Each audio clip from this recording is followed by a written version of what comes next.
ಅನುದಿನದ ಆಹಾರ ಜನವರಿ 10 ಶನಿವಾರ. ಆಶೀರ್ವದಿಸಲ್ಪಟ್ಟ ಉದ್ಯೋಗ. ಆದಿಕಾಂಡ 9ನೇ ಅಧ್ಯಾಯ 20ನೇ ವಚನ. ನೋಹನು ವ್ಯವಸಾಯಗಾರನಾಗಿದ್ದನು. ಅವನೇ ದ್ರಾಕ್ಷೆ ತೋಟವನ್ನ ಪ್ರಾರಂಭಿಸಿದನು. ನೋಹನ ಜೀವನ ನಿಜಕ್ಕೂ ಆಶೀರ್ವದಿಸಲ್ಪಟ್ಟ ಜೀವನವಾಗಿತ್ತು. ಆತನು ನೀತಿವಂತನು, ಯಥಾರ್ಥವಂತನು ಮತ್ತು ದೇವರೊಂದಿಗೆ ನಡೆಯುವವನು ಆಗಿದ್ದನು. ದೇವರು ಆತನೊಂದಿಗೆ ಮತ್ತು ಅವನ ಕುಟುಂಬದೊಂದಿಗೆ ಒಡಂಬಡಿಕೆಯನ್ನು ಮಾಡಿಕೊಂಡನು. ಹಾಗೂ ಕರ್ತನು ನೋಹನನ್ನು ಮತ್ತು ಅವನ ಸಂತತಿಯನ್ನು ಆಶೀರ್ವದಿಸಿದನು. ನೋಹನು ತನ್ನ ಜೀವಿತ ಕಾಲದಲ್ಲಿ 3 ಪ್ರಮುಖವಾದ ಕೆಲಸಗಳನ್ನ ಮಾಡಿದನು ಎಂದು ಸತ್ಯವೇದವು ನಮಗೆ ತಿಳಿಸುತ್ತದೆ. ಮೊದಲನೇದು, ಆತನು ನಾವೆಯನ್ನು ಕಟ್ಟಿದನು. ನಾವೆಯನ್ನು ಕಟ್ಟುವುದು ಸುಲಭ ಕಾರ್ಯವಾಗಿರಲಿಲ್ಲ. ಅದರ ಅಳತೆಯು ಹೀಗಿತ್ತು: 300 ಮೊಳ ಉದ್ದ,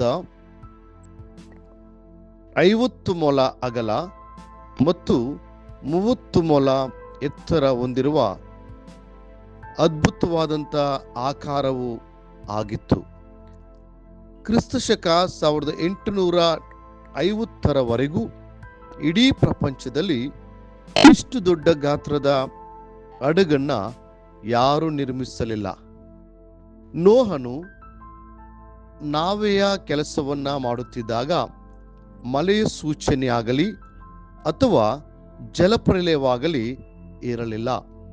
ಆ ಕಾಲದ ಜನರು ಅವನ ಮಾತುಗಳನ್ನು ನಂಬುತ್ತಿರಲಿಲ್ಲ. ಅವರು ನೋಹನನ್ನು ಹೀಯಾಳಿಸಿದರು. ನೀನು ವನನೆಲದಲ್ಲಿ ಏಕೆ ಹಡಗನ್ನು ಕಟ್ಟುತ್ತಿ? ಸಮುದ್ರದ ದಡದಲ್ಲಿ ಕಟ್ಟಬಹುದಲ್ಲ ಎಂದರು. ಆದರೂ ನೋಹನು ತನ್ನ ಕೆಲಸವನ್ನ ನಿಲ್ಲಿಸಲಿಲ್ಲ.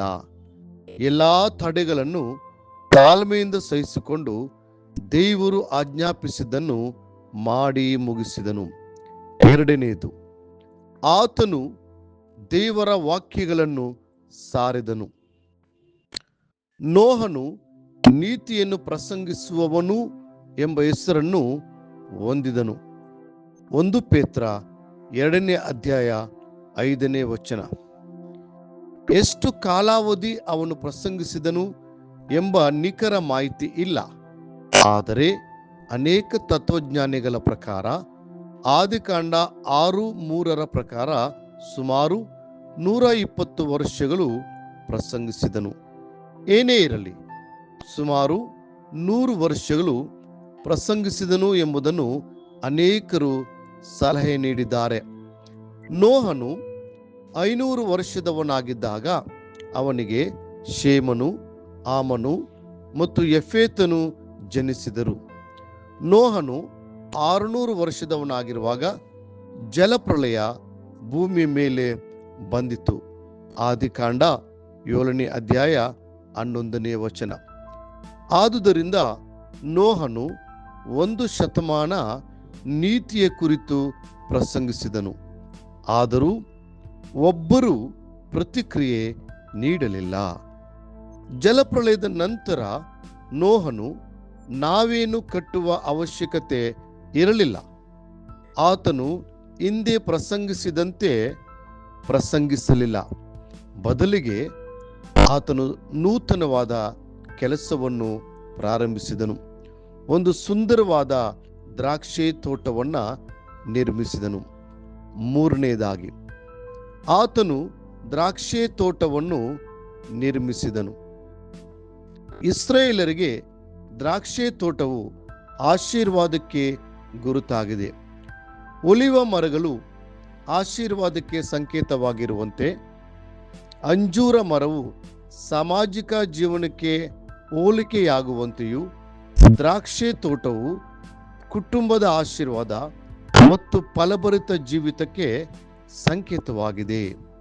ಪ್ರಿಯ ದೇವರ ಮಕ್ಕಳೇ, ದೇವರು ನಿಮಗೆ ಏನೇ ಕೆಲಸ ನೀಡಿದ್ದರೂ ಅದನ್ನು ನಂಬಿಗಸ್ತರಾಗಿ ಯಥಾರ್ಥವಂತರಾಗಿ ಮತ್ತು ಪ್ರಾಮಾಣಿಕವಾಗಿ ಮಾಡಿರಿ.